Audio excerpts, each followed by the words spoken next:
If you really want to build amazing content, it's worth pushing yourself, as uncomfortable as it may seem, to do some of those phone calls, because that will allow you to dig a bit deeper. Let's talk about producing content so compelling that your audience will find it irresistible. Now, this video will be about a very simple hack. In fact, it's so simple that some of you may tell me, come on, Jimmy, you haven't really discovered America with this one. But surprisingly, most people don't use it. So what's very common is, people want to build some type of content. They want to build a course and they pick a topic. And then they are struggling with putting the content together. Now, when I ask them, hey, have you talked to your audience? Very often the answer is, no, I haven't. I was just brainstorming. Now, guess what? If you want to produce content for a certain target audience, then it makes sense to ask that target audience, what do they actually need?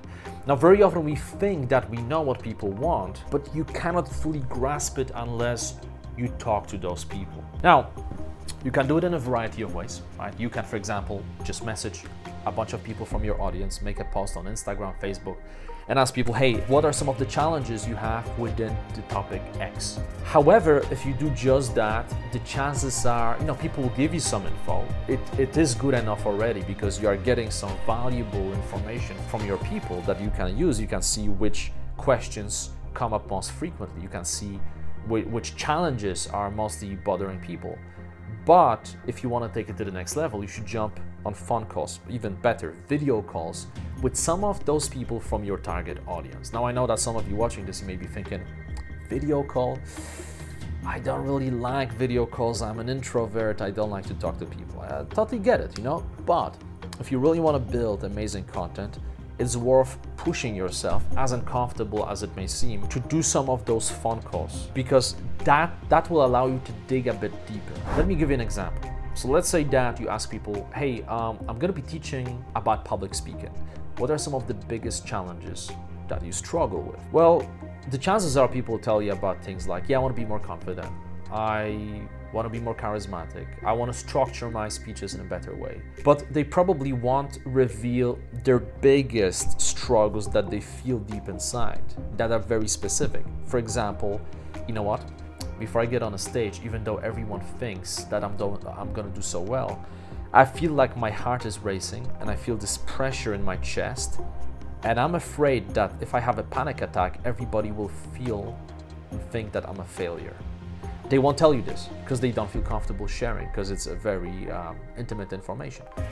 But if you get them on a call, if you bond over the call, if you go into your own vulnerabilities and maybe share your personal story of struggle and you talk to that person openly, and then dig deeper and really try to help them, genuinely try to help them. Look, some marketers out there say that when you do those calls, you shouldn't be even focusing on the solution, just get as much info from people as you can and then use that info to build your product. I actually disagree with that. I see where they come from, but I disagree with it. I think when you try to help people already on that call, then they will open up.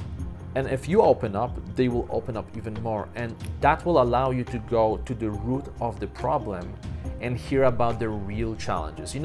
This pink elephant in the room, the stuff that no one wants to talk about, but everyone is experiencing. So one time I was doing this keynote at the conference called the Nomad Cruise. It was a conference with, I think we had maybe 300-400 entrepreneurs on a cruise ship going from Barcelona to Brazil.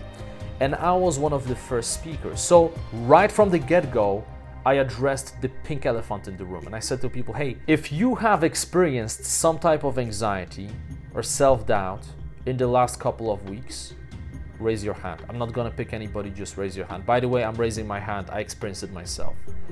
And you see people raising their hands. And then I just kept digging into it. And at some point, everybody had their hands raised. And that's when I said, you know what?